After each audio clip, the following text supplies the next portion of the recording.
Up to 1,000 people lined up outside President Vladimir Putin's official reception office near the Kremlin recently to submit written complaints on social and environmental issues in what was reported as one of the largest opposition-linked gatherings since early 2024. Their appeals ranged from the preservation of green spaces and architectural landmarks to opposition to toll roads, demolition projects, and cuts to social benefits. Some groups reportedly submitted hundreds of pages of signatures at a time, says the Moscow Times. Organizers of the latest mass filing of petitions, which included former presidential hopeful Boris Nadezhdin and opposition figure Yulia Galyamina, emphasized this was not a protest, but a legal form of civic engagement that cannot be banned. Eyewitness accounts and independent media outlets such as Sotavision, RusNews and Activatica reported lines stretching 70 to 115 meters at their peak. One of the organizers told the Agents Vo investigative news outlet on condition of anonymity that 400 people stood in line at one point during the 5.5-hour event. Estimates ranged between 800 and 1,000 participants, although counts could not be independently verified. Public anger and the desire to participate in the city's life can't be banned, Galyamina wrote on Telegram.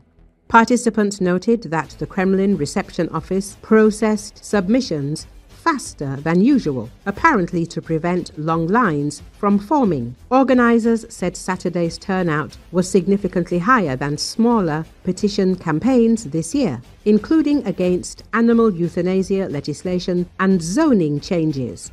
The last comparable turnout was during the previous presidential elections in March 2024, when opposition activists urged voters to line up at polling stations at noon in a campaign dubbed Noon Against Putin.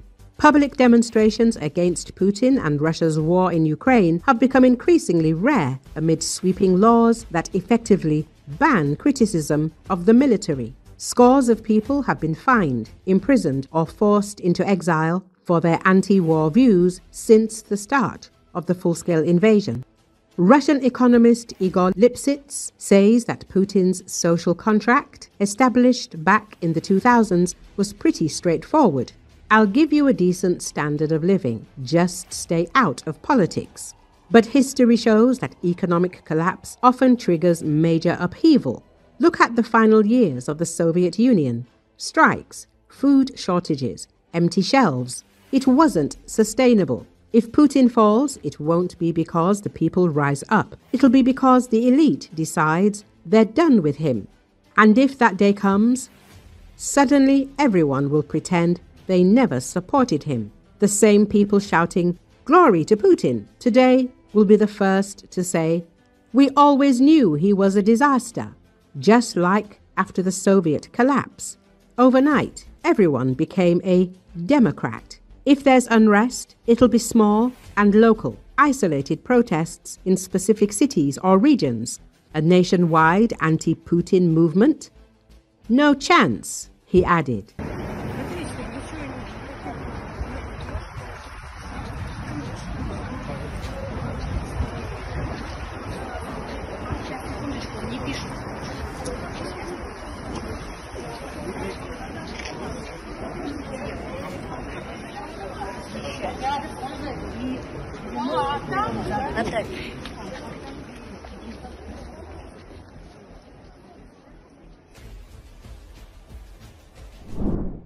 Russian President Vladimir Putin blamed Europe for the continuing military confrontation in Ukraine.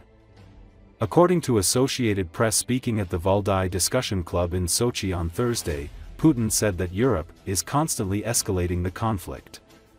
He also noted that despite the constant brainwashing by European politicians, changes are taking place in public consciousness, as well as in the vast majority of countries around the world. Putin added that despite the many challenges it faced, he believes that the Russian army is the most combat-ready army today. Европейские соседи стремятся залатать, подштукатурить трещины, пошедшие по зданию.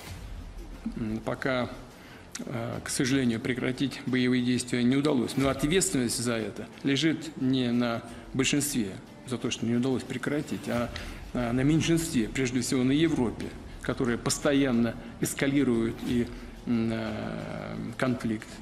И, по-моему, другой цели-то на сегодня там не просматривается. Тем не менее, я думаю, что добрая воля возьмет верх. И в этом смысле нет ни малейших сомнений. Я думаю, что и на Украине изменения происходят постепенно, мы это видим.